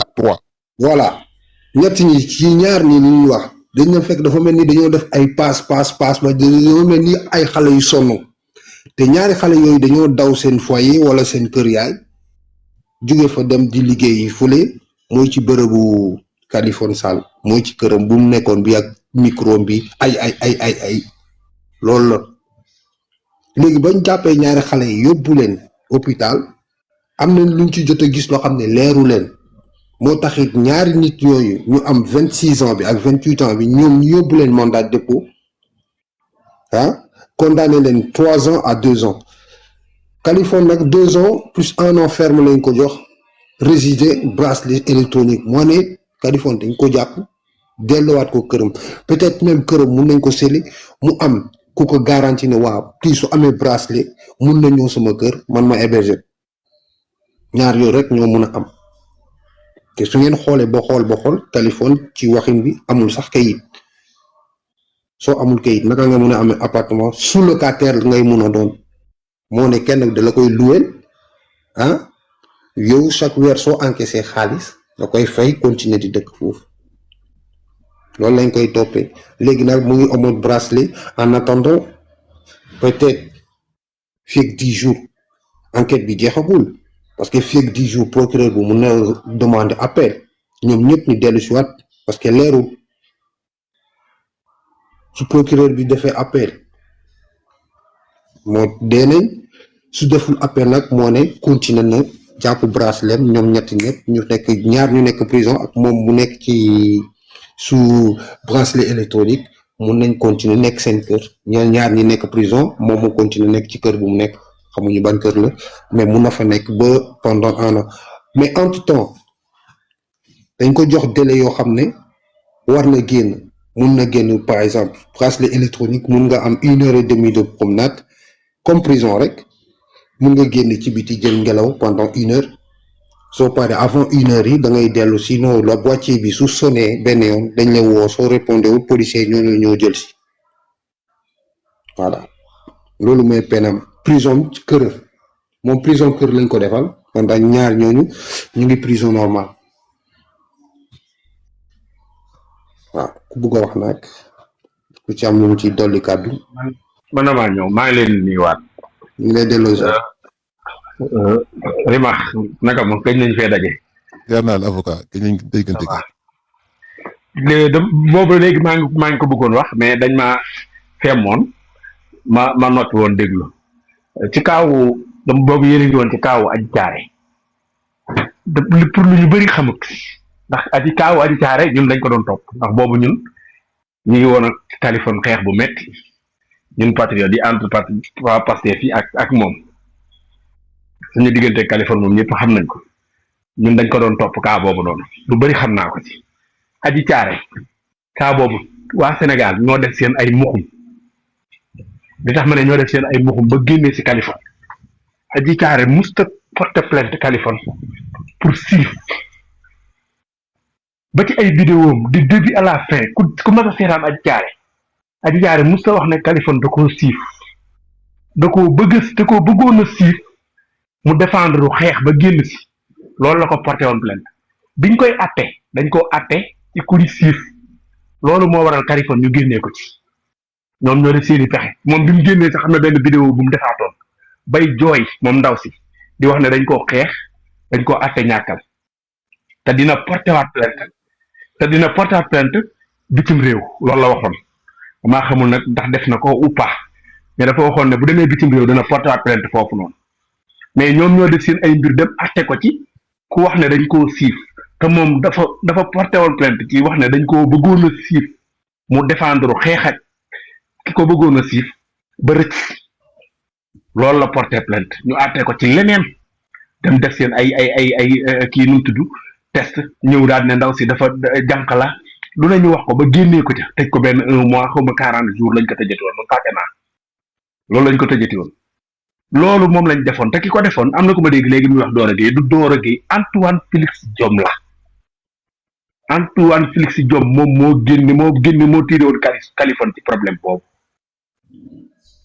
moom moo génne woon ci Kaliphone ci problème boobu Antoine Félix Diome la woon ñoom ñoo defoon seen ay pexe ñu dem hôpital Fouta Tampi toog na fii ci digg laay bi ñu xuloo Kaliphone ne ko la nekkoon ca test ya la nekkoon ca Fouta Tampi révélé woon na lépp bil yeen defoon ca hôpital baag yépp continuer maanaam dafa am ku ci dugaloon Antoine Félix Diome doon ko ñaan mais Antoine neexu ko woon kon koo koy mbir mi waaye Antoine a ngi ci woon bokkutoon du mën a ne di voilà gis nga problème boobu loolu mën a ci wax moo ci nekk Adji Thiaré ba ci ay vidéo am ku ko seetaan musta wax ne Kaliphone daf koo tëdde daf koo bëggoon a tëdde la waxoon mais biñ koy àtte dañ koo àtte ci kuñ tëdde loolu moo tax Kaliphone ñu génnee ko ci yaayi Adji Thiaré moo ko wax ci gendarmerie maa ngi taxaw doom ji na ko non non maman c'est pas une viol c'est attouchement ak xawma lan mu làkk beneen français yàlla jaa ngi taw man mii maa fa nekkoon yaayi Adji Thiaré ak benn gendarmerie keneen ki mu ngi doon nelaw mu ngi toog foofu ñun ñii ñoo nekkoon ci biir wetu fajar bi ñuy pare la ñuy nodd yaayam moo ci dugal viol ngir yaayam Pastef la mere na Kaliphone bëgg na ko ci dugal xale bi bañ nii la demee suma kanam man continue kon li ma wax am na kon yéen ñi ci suuf yéenay duul dem leen ngeen toog ko wax ngeen ne ko da ngay duul te yéenay duul kat yi ngeen bàyyi xel waxal rek non même tentative par exemple nit nga bëgg a tëdd ak moom mu bañ loolu tubaab da koy wax tentative avec attouchement laal na weeni laal na pooj diggante affaire bi yooyu yëpp moom wax na ko nangu na ko pas tentative seul mais attouchement aussi attouchement waaye loolu tamit c'est un crime en fait loolu délit la ci wàllum justice su fekkee dem nga ba laal ba bugg a obligé nit ki tëdd ak moom mu bañ ba xeex ak yow nga dóor ko ci gaañ koy yàq kanamam loolu c'est tentative plus attouchement lañ koy tuddee loolu c'est un crime c'est un délit te man vidéo bu muy wax xale bi ba mu génnee ci buntu tribunal bi taxaw di expliquer en français boobu déglu naa ko mu ne kenn bëgg ko déglu moom lu mu wax lu tax ñoom ñu bàyyi Kaliphone ci lu mu wax loolu Kaliphone dem yoonam te amuñu ci droit kenn déglu ko pourtant elle avait raison su fekkee ne moom tey mu ngi France na dem porter plainte mu ngi ak preuve yi vidéo yaa ngi fi vidéo yi ñu ngi ci TikTok ba léegi mu génnee vidéo yi dem porter plainte elle a grande cause voilà. am na ko fi dégg léegi muy wax ne bu dee dossier bi jugé nañ ko ba pare moom bu porté plainte dañ koy déclarer irrecevable. kooku la. ah non am na ko fi wax léegi déglu naa ko. mais si le jugement n'est pas approuvé si elle était mal jugée. Elle a déjà été condamnée donc. Voilà, elle a essayé. Ouais. On a essayé. Ouais, Billy. Qui ne tente rien à rien. Parce que moi, ben ko jugé, moi d'accord. Def na appel, ken d'accord, ken nangul appel am. Ça veut dire que demain, demain France, wax len ki li la ma defon. Le juriste ñëw waay. Ouais, juriste ba man dama la am la bi digël ñu génné dafa joy bay bëgg. Max ma ñëw vite fait bala Serigne Serigne am na di siif quoi xam naa ne bëgg naa siif lu bëri léegi man li ma bëggoon wax mooy démb damaa dégg ci ay kàddoom muy wax ñaari wax yoo xamante ni boo ko dégloo sax da ngay xam ne li muy wax ni bokkul quoi dañ ko posé question ci xale yi mu ni bi police xoolee te sama téléphone numéro xale yu jigéen ñi sax nekkuñu ci woon ñu posé ko question bi après bi Adama ñëwee di koy posé question mu xamal ne joxe na numéro téléphone am ca gaar ba benn xale bi kon ñaari wax yooyu rek soo ko déggee da ngay xam ne li mu doon wax démb daf ñu doon jéem a nelawal mais boo ko dégloo ci biir waxam da ngay xam ne daanu na ba bërëngu quoi dañ ko posé question ne ko yow est-ce que xale yu jigéen ñi da nga am lu ngeen doon seqalu yooyu mu ni police bi mu contrôlé sama numéro sama téléphone numéro xale yu jigéen ñi nekku ci kon ça veut dire que man ak xale yi amuñu benn lien ñu posé waat ko question ne ko yow kon noo def ba xale yi ñëw sa kër mu ni benn xale bi muy wax ak moom ca gaar ba joxoon na ko numéro am loolu lan moo ciy dëgg kon ça veut dire que kii duul kat la ko waa doxal leen loolu rek laa ci bëggoon wax maa ngi leen di bàyyi ngeen doxal xëy na am na ñeneen ñu bëgg yëpp quoi nekk leen ci jàmm jaajëf. waaw Max damay rejoindre grand bi li mu wax quoi buñ ko xasee ba jugé moom mu épuisé voie de recours yi mënu ko remettre en cause quoi c'est fini léegi nag quant à dossier Kaliphone Sall bi man ni ma ko analyser en fait c'est simple mooy Kaliphone en réalité parce que boo xoolee article 225-5 du code pénal français nee na buñ la wax proxénétisme du rek ngay liggéeyloo ay nit ñuy jaay seen bopp mais booy dundee seen xaalis tamit ci nga bokk bu fekkee da nga nit ñi dimbalee wala nga ne loué ay kër tout ça ci la bokk yaa ngi dégg léegi nag Kaliphone Sall comme moo leen doon jox kër gi moom en vrai complice la ci affaire bi ci base boobu lañ ko sanctionné parce que rôle moom moo doon rek da leen di loué kër gi pour ñuy def seeni affaire quoi voilà loolu moo justifié peine bi compte tenu du fait que Moustapha passé judiciaire gars yi xamuñu ko tout ça ñu jël en compte loolu et puis infliger ko peine bi aménagé ko quoi parce que fii en France bu peine bi nekkee moins de 2 ans enfin bu weesu 2 ans automatiquement c'est aménageable quoi wala boog juge dañu motiver lu tax ñu war ko placer xam nga en prison ak yu mel noonu te loolu c'est pas évident quoi code de procédure pénale moo koy encadré. waaw voilà. c'est vrai su fekkee loolu moo ci nekk c'est vrai. ah non léegi Max aussi dama doon expliquer ci affaire Adja Thiaré bi quoi c'est-à-dire que yoon day distinguer entre liñ naan V bi damay bañ a tudd tur bi live bi di sauter quoi. waaw. ak beneen bi AS bi quoi mooy agression beeg yooyu. léegi bu fekkee V bi moom day supposer à ce que waa ji jël awra bi dugal ko si leneen li yaa ngi dégg.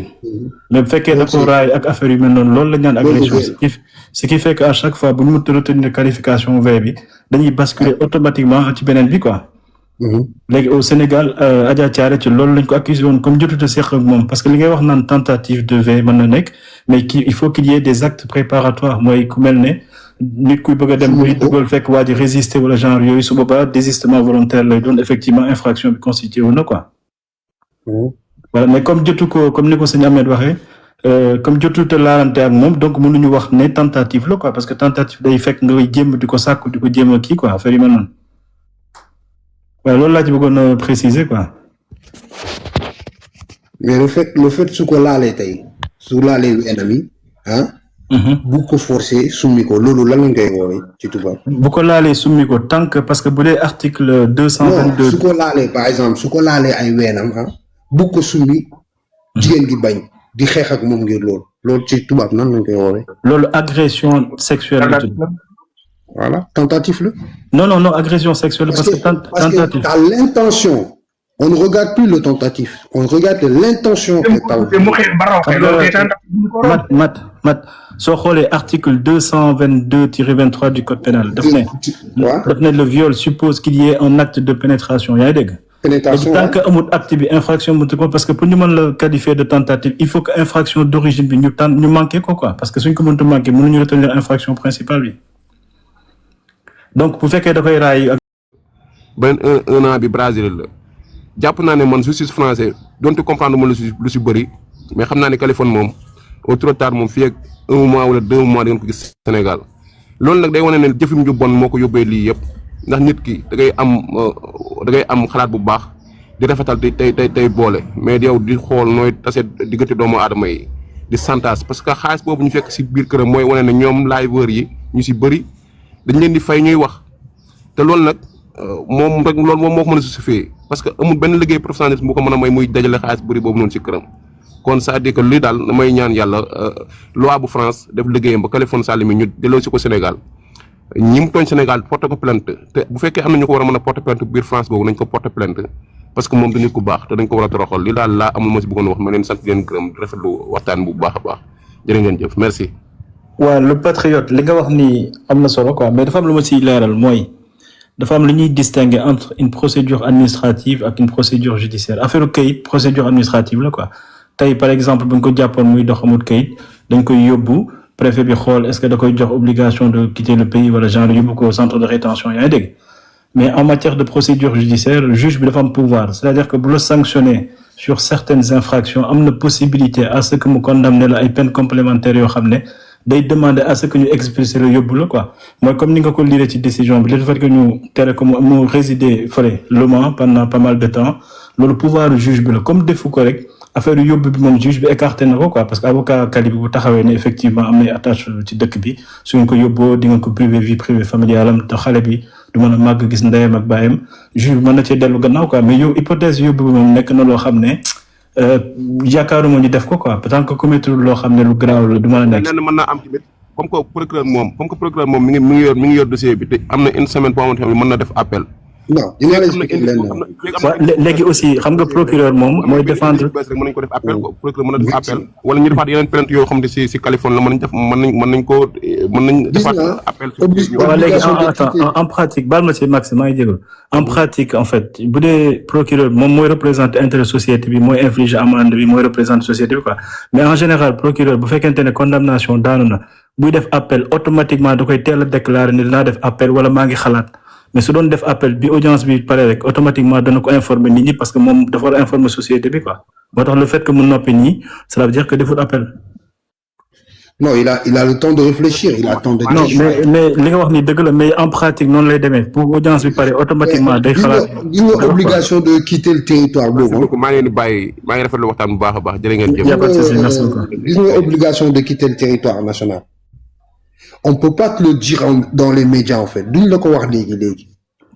non buñ la àttee ci benn infraction juge bi mën na ko ordonner quoi mi ngi mel ne buñ la déchéancer say droits d'éligibilité comme Ousmane Sonko ni ko fi defoon ne ko amoo droit loolu juge bi pouvoir am la quoi mais le fait que mu noppi waxu ci dara mooy mënut a entraver vie familiale am donc du coup juge bi jëlul en considération loolu quoi. bon léegi suñ ko obligation parentale. xam nga mën nañ ko retirer obligation parentale par exemple. mais loolu beneen procédure la c'est-à-dire que jabar ji bu fekkee dafa voilà bu fekkee jabar ji suñu xamee ne moom dëkkul ak jabar ji nekkul ak moom nekkul ak doomam toppatoo leen. mais loolu vie privée la mais bu doon renouveler këyit bi ça c'est une vie privée familiale en fait. non bu doon renouveler këyitam par exemple. man xoolal toog naa gis naa benn nit boo xam ne xoolal dafa dem tribunal ñu juge ko mais kenn mus ko obligation de quitter le territoire. dafa jékki-jékki benn jour am benn nu mu tuddati police des frontières ñoo fekk ko prison fu mu nekk laaj ko ay kayitam amul ay kayit ñu ne ko d'accord le fin de sa peine ci buntu bi lañ ko xaar expédié ko Algérie direct sans négociation. loolu tamit c'est réglementé Max xanaa xamoo am na âge boo xam ne soo ko ñëwee ci dëkk bi wala nga résider fi yenn kii année yi amuñu droit di la def loolu parce que dañuy estimer mais Californie motul sax 6 ans bu mu nekkee foofu nag. oui mais am na fi quand même doom boo xam ne il est français cela veut dire que Cali le fait que mu ñàkk kayit tout ça lien de filiation bi c'est bien établi entre doom. man par exemple comme nit ñi di wax xamuñu sama àdduna nit yi wax dañ ma rapatrier ba léegi su fekkoon ne man dañ ma rapatrier man mi màggee France à l'âge de 13 ans man maa ngi France yaa ngi comprendre. déjà baal ma ku ñëw France depuis l'âge de 13 ans kenn mënu la expulser déjà.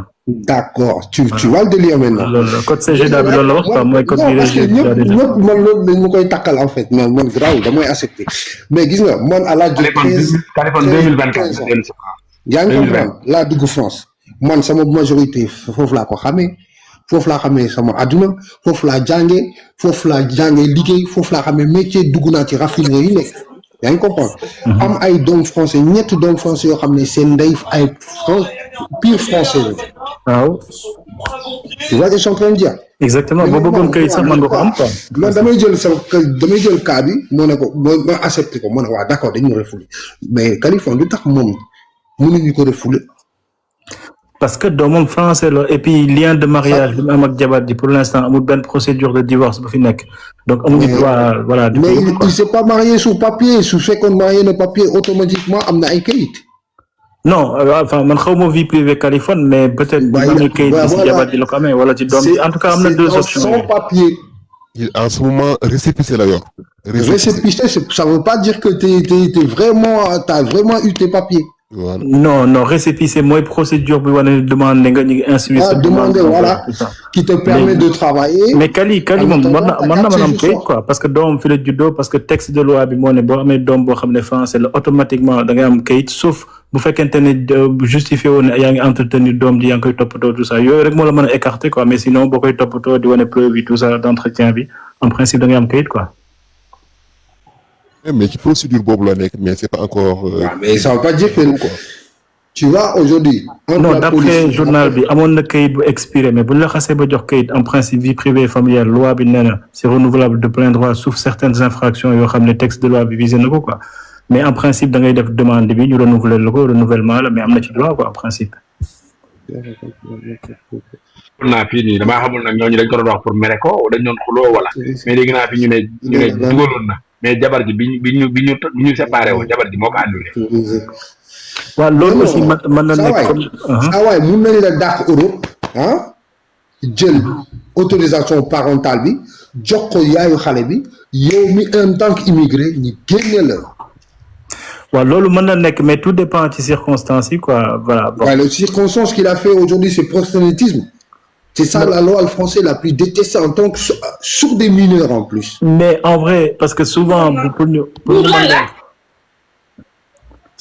mën la dàq si yooyu il faut nga commettre ay crimes wala yu grave affaire yu mel noonu bon mais comme il y a pas eu de viol il y a pas eu tout ça. Non ça c'est un crime ça. loolu la moo nekk crime. Là c'est un crime.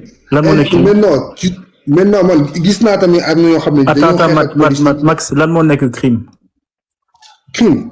C'est tout ce que la loi n'autorise pas que quelqu'un est dans son pays pour le faire. Non, en fait, crime mooy proxénétisme, le vol, braquage, tuer quelqu'un ou bien faire quelque chose. C'est un crime. Mais en fait bu dee ci loi li ñu naan délit mooy peine bu départ 0 jëm 10 ans crime mooy bu jëm 10 ans jëm kaw loolu rek la. dem 20 ans 25 ans. jëm kaw rek bu ñu weesoo 10 ans rek crime la quoi léegi nag voilà loolu rek la quoi mais tekkiwul ne dafa rey nit wala procédure bu grave la peine bi rek moo ci am solo quoi bu doon viol la mën na dem ba 15 ans de réclusion criminelle avec circonstances aggravantes le fait que mu def ko ci mineur mën na dem ba 20 ans aussi mais comme retenir une qualification boobu bon du ko privé kayitam quoi mais bu doon viol effectivement mën nañu ne menace lay représenter ci dëkk bi parce que day sàkk enfin ay xale yu mel noonu quoi mais c'est pas le cas. Je peux rajouter quelque chose. Je suis montée pour, comment il s'appelle encore? The Best. Oui. Oui. Non, c'est juste, en fait, juste pour lui répondre, parce que là, il est en train de dire une contre-vérité. Excusez-moi, je vais pas m'exprimer en français rapidement. The Best, ce que tu dis, c'est extrêmement faux. C'est-à-dire que être parent d'enfants français ne veut pas dire ne jamais être expulsé. C'est au cas par cas. Merci beaucoup, je ferme mon micro. Je t'explique, voilà. Je t'explique. Marème, la protection. Attends, laisse-moi juste t'expliquer parce que là, tu dis des choses qui sont fausses. Non, je suis montée rien que pour toi. Il faut donner de bonnes informations, s'il te plaît. Attends. Laisse-moi juste t'expliquer. Laisse-le expliquer. Même un enfant français, je veux dire, même avec un enfant français, l'administration peut décider d'un éloignement, mais radical. Pourquoi? S'il y a trouble grave à l'ordre public, mais loolu la expliqué non yow bokk lu ñu wax loolu la il y a une condamnation pénale. Ah non. Attends. Et s'il y a une menace pour la sécurité, ce sont ces 3 points. S'il y a une menace pour l'ordre public, loolu la mën a kii mais Californie représente une menace à l'heure actuelle. Monsieur, le Conseil d'État a déjà attendez, monsieur, attendez. Non, le Max, Conseil d'État et les tribunaux administratifs ont déjà validé. D'accord. Le Conseil constitutionnel d'État et les tribunaux administratifs ont déjà validé des expulsions de parents d'enfants français quand la gravité des faits l'emporte sur la vie familiale. Tout le monde sait que Californie est séparée. Est-ce que xam nga affaire Leonarda, est-ce que ça te dit quelque chose, non? Non, moi je parle de ce cas-là. Yow doo juriste xamoo li ngay expliquer donc mais voilà. De toute façon bon bref en tout cas en tout état de cause. Mais ce que je te dis c'est clair, je suis montée pour toi en fait. Non, soxna si dama donc ne dis pas ce que je dis. Non, s'il te plaît, li nga wax ni exactement. Tu as dit une contre-vérité. Laisse-moi te dire autre chose. Tout à l'heure tu as dit que si le juge judiciaire n'a pas assorti, je veux dire cette condamnation d'un ordre de quitter le territoire, c'est parce que Californie ne sera pas expliqué. Et là, c'est faux. Ne se prend pas. C'est faux. C'est pas le juge. Attends, mais laisse-moi finir, s'il te plaît. Laisse-le finir. C'est pas le juge judiciaire qui va décider. Mais yo, est-ce que tu es juriste ou pas? Non. Question boobu laa lay poser. Yow juriste nga wala nekk juriste? C'est pas la question. La question. Mais mënoo savoir qui je suis. Va taper sur Google. Tu sais, va taper Mariam si sur Google. Tu sauras qui je suis. Là, je réponds à ce que tu as dit. Arrête de me poser des questions, ce que tu fais. Tape Mariam sur Google, là, tu sauras ce que je fais réellement. Bon. Maintenant, l'OQTF, ça peut être pris que par le préfet. Le tribunal judiciaire n'a rien à voir. Le tribunal judiciaire, en fait, il s'occupe des infractions, des peines, c'est-à-dire la prison, les sursis, les bracelets et les amendes. Donc, il faut arrêter aussi de raconter des contresens et dire la vérité. Je suis juste monté pour ça, pour toi, je vais descendre. Merci. Légui, soxna si, allo, bul daw, non, bul daw. En même temps. Attends, Max, dama bëgg a tontu vite fait. Xam nga dañuy waxtaan ci man dama lay jox ay textes de loi yu précis. Donc, d'accord? Légui da ngay dem nga xol article 222-3-1-1 nga dem xol peine complémentaire yi la fa nek man li ma lay expliquer xam naa ko. Yow maîtrise au droit xamoo ko, donc mënuñu waxtaan ci wàllu yoon quoi. Pourtant yéen a bokk li ngeen wax de. Au fait, da ngeen wax trouble à l'ordre public. Mais ça ngeen wax. Attends, non mais monsieur, j'aime pas les attaques personnelles. On est en train d'échanger sur des idées. Moi, je suis monté pour te dire, vous êtes en train de dire des contre-vérités. C'est quoi la contre-vérité exactement? Je vous ai expliqué pourquoi. C'est-à-dire que, concernant le juge judiciaire, vous l'avez dit tout à l'heure, c'est faux ce que vous avez dit. Ce n'est pas le juge judiciaire qui décide de faire quitter le territoire. Bon, bref, je vais poser une question. On est d'accord? Non, oui, Marème, s'il te plaît. C'est quoi la distinction entre juge judiciaire et juge administratif? Question que je vais poser déjà. Mais il y a deux choses différentes. Le juge administratif et les... Non, Max, parce que droit de l'imaginer. D'accord, ok. Je vais te répondre. C'est pas un piège, hein, Max. Je vais lui répondre. Le juge judiciaire, c'est ce qui concerne le tribunal pénal ou civil. On est d'accord. Il s'occupe des infractions. Mais laisse-moi finir. Je vais te donner la différence. Mais attends, mais c'est pas possible. Tu me laisses pas parler. Mais faut pas se braquer. Faut la laisser développer. Laisse-moi te donner je vous écoute, mais la différence. Voilà. Mais tu m'as posé une question et tu me laisses pas répondre. Allez-y, je vais te donner la différence entre un juge judiciaire et un juge administratif. C'est ça ta question. Donc, laisse-moi répondre. Le juge judiciaire, il s'occupe de tout ce qui est condamnation pénale, prison, sursis, bracelet, amende, etc. Tout ce qui est violence, escroquerie, viol, litige en particulier, il juge les faits et il prononce les peines. C'est ça un juge judiciaire. Le juge administratif, qu'est-ce qu'il fait lui? Il contrôle les décisions qui sont prises par l'État ou la préfecture. Il s'occupe en l'occurrence des OQTF, à savoir toutes les obligations de quitter le territoire. C'est lui qui s'occupe de tout ce qui est refus ou retrait de titre de séjour. Il s'occupe aussi des expulsions administratives. À savoir quand on demande à un citoyen, par exemple, un ressortissant sénégalais de quitter le territoire français. C'est ça la différence. Est-ce que ma réponse est claire ou pas? D'accord. Voilà. D'accord. Ben, si tu as d'autres questions comme quoi je maîtrise pas le droit, tu peux me poser des questions sur déjà, sur le si droit vous étiez juriste, c'est aussi simple que ça. La différence entre un juge, un juge judiciaire et un juge administratif, c'est aussi simple. C'est-à-dire que le juge judiciaire juge les infractions, d'accord?